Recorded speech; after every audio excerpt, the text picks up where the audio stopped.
Nagka-tensyon dito nang dalhin si dating Pangulong Rodrigo Duterte kaninang umaga dahil sa hindi pagpapapasok sa ilang mga kalyado ng dating Pangulo.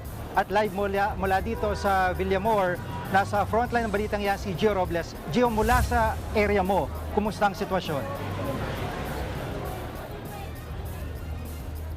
Jim, may suot na helmet, may dalang shield at may bit na batuta ang mga pulis ko na nakakag-drive by virtue of the warrant of arrest issued by the ICC. Kalmado habang binabasahan ng Miranda rights si dating Pangulong Rodrigo Duterte nang dumating siya sa VIP Lounge sa Kalayaan Hall o ang 250 Presidential Airlift Wing ng Villamor Air Base sa Pasay City. Diyan dinala ang dating Pangulo matapos arestuhin sa Ninoy Aquino International Airport Terminal 3 kaninang umaga. And I want to ask you, sir, if you understand this right. Mismong ang hepe ng Criminal Investigation and Detection Group o CIDG na si Police Major General Nicolas Torre ang naghain ng arrest warrant na inisyu ng International Criminal Court o ICC para sa crime against humanity. Kaugnay yan ng umano'y extrajudicial killings sa kampanya kontra droga ng Duterte administration. Pero sa isang video, kinwestiyon ni Digong ang pag-aresto sa kanya. Show to me now the legal basis for my being here. As apparently I was brought here not of my own volition. If somebody else says what is the law and what is the crime that I committed. Kasama ni Duterte sa loob ang kanyang common law wife na si Hanilet Avancenia, anak na si Victoria Kitty Duterte, dating LTFRB chairman at abogado ni Digong na si Martin Delgra at dating Executive Secretary Salvador Mejaldea.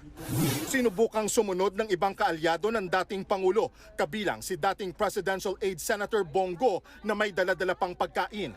Pero pare-pareha silang hindi pinayagang pumasok sa loob ng Villamor. Sinubukan pang sunduin ni Hanilet ang senador pero nauwi lang yan sa tensyon. Hindi na ako papasok. Ayaw akong papasukin dito. Notary lang siya. Notary lang! Notary lang! Notary!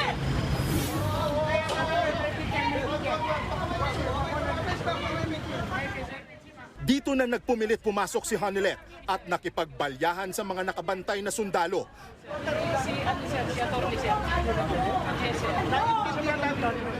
Nasa batas yan. Habang si Go patuloy na nakikiusap para manotaryuhan ang dokumento ng dating Pangulo. Ang mga eksena sa pagpapaaresto kay Digong binatikos ni Go at dating DOLE Secretary Silvestre Bello. The process should be, if there is really a warrant of arrest, it should be given to our Department of Justice para sila mag-implement. Hindi umano makatarungan at hindi dumaan sa tamang proseso ang pag-aresto sa dating Pangulo. Napasugod din sa Villamor ang mga vlogger at taga-suporta ni Digong para magbantay. Anila, hindi sila bayad at bukal sa loob ang kanilang pagpunta sa Villamor. Matapos ang ilang oras na pakiusapan, pinayagan naman makapasok ang dalawang doktor ng dating Pangulo para masiguro ang kalusugan nito. Sa isang pahayag, siniguro rin ng palasyo ang kalusugan ng dating Pangulo pero panawagan ni Go. Bigyan niyo naman po ng konting respeto ang former President Tatay Digong. May mga tatay rin po kayo. Pakiusap ko sa gobyerno, pakiusap ko sa mga kasamahan natin sa gobyerno. Minahal namin kayo noon. Mga kapatid, Jiggy Manikad po, iba na ang may alam at may pakialam sa panahon ngayon. Para sa konkreto, kumpleto at komprehensibong balitaan sa Frontline, mag-follow at mag-subscribe sa social media pages ng News 5.